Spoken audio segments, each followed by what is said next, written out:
Welcome back. We've got a clip here of Pierre Poilievre being pushed by a reporter on a ceasefire. He throws a pretty sneaky little jab at Justin Trudeau. Check this out. Welcome back. Well, 33 MPs have signed a letter written to Prime Minister Justin Trudeau calling for Canada to support an immediate ceasefire in the Israel-Hamas war.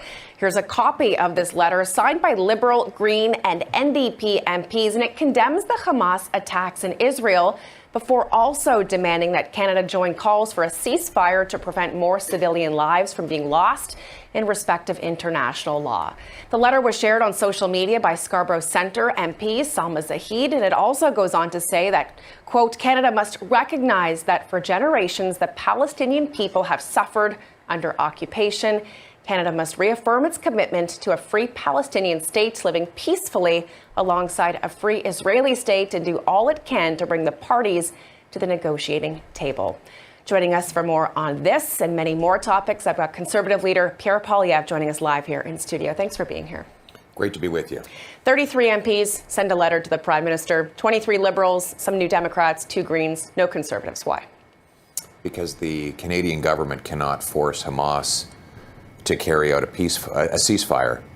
We know that Hamas would instantly return to its terrorist slaughter of civilians the instant that it has the opportunity. Remember that they had full and independent control over Gaza without any Israeli presence in the Gaza Strip just a few weeks ago. And on October 7th, they carried out an unprovoked slaughter of 1,300 innocent civilians, the biggest murder of Jews on any day since the Holocaust. And so there's, this Israeli government could call for and honor a ceasefire tomorrow. Hamas would still keep slaughtering civilians. So there's nothing the Canadian government can do about that. We have to stop Hamas to protect both the treasured lives of Palestinians and Israelis. Did you tell your MPs not to sign this, or symbolically do you think it would have, obviously you can't force a terrorist organization, an organization that's been declared a terrorist organization for decades now in this country, to abide by it, but symbolically, do you think it would have made a difference? What?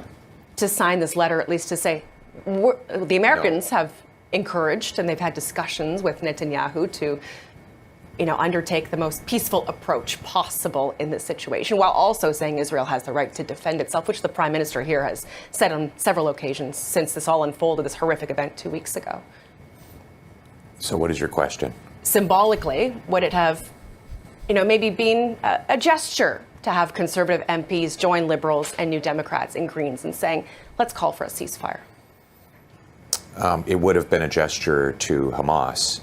It would encourage Hamas to become even more violent and vicious. Obviously, our heart breaks for every lost Israeli and Palestinian innocent life. The blame rests entirely with Hamas and their state sponsors in Tehran, the Iranian government, which help orchestrate this attack. We have to defeat the terrorism in order to get to a peaceful two-state solution that will allow Israelis to continue to have a Jewish state and Palestinians to have an independent state of their own. Do you feel that the Prime Minister or Foreign Affairs Minister Joly should have done what the Americans did and actually go to Israel, to Tel Aviv, to have in-person discussions with Netanyahu, whether it's to talk about the situation or to broker safe passages for aid or safe corridors, or specifically, there's 2 Canadians being held hostage, to have those discussions in person? Would that have been worthwhile? I don't think that anyone in Israel would really, or in any other country, is really interested in meeting with Justin Trudeau these days. He's increasingly just seen as an international embarrassment. He's got an embarrassing dispute now that he's losing with India. The Chinese government is running foreign police stations in our country. He invited a Nazi, or allowed a Nazi, to be present for the Ukrainian president's speech in Parliament. He's getting walked all over by the Americans on softwood lumber and on Buy America policies. He's increased, the 5 different G7 countries signed a statement on the Middle East, and they didn't even bother to let Trudeau know. So do I think sending Justin Trudeau around the world for meetings would help? No, although I think a lot of Canadians would appreciate if his next trip was a one-way ticket. He's so cheeky. And it's true. We would appreciate it if Trudeau took a one-way ticket out of here. Oh, so that does it for this video. It's really quite the sight to see when you got the leader of the opposition just throwing shots like that, and they're all warranted. They're all justified. You got a man destroying our country, and there seems to be no end in sight to it. So hopefully you all stay safe, stay warm, stay fed. See you next time.